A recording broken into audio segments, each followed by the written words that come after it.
আমাদের ভালোবাসাটা যেন এমন হয় পুরো দুনিয়ার মানুষ দেখে বলবে ভালোবাসা ওদের কাছ থেকে শিখতে হয়।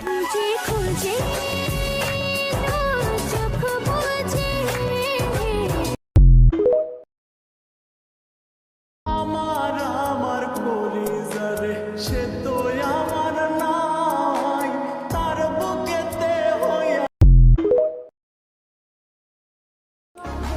কেউ পছন্দ না করলে আমার কিচ্ছু আসে যায় না, কারণ আল্লাহ তো আমাকে পছন্দ করেই বানাইছে।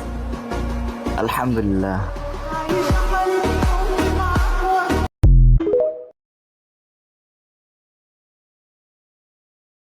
বন্ধুত্ব কখনো শেষ হয় না, আর বন্ধুর প্রতি ভালোবাসাও কখনো কমে যায় না। হয়তোবা সময়ের জন্য যোগাযোগ বন্ধ হয়ে যায়, কথা বলা বন্ধ হয়ে যায়।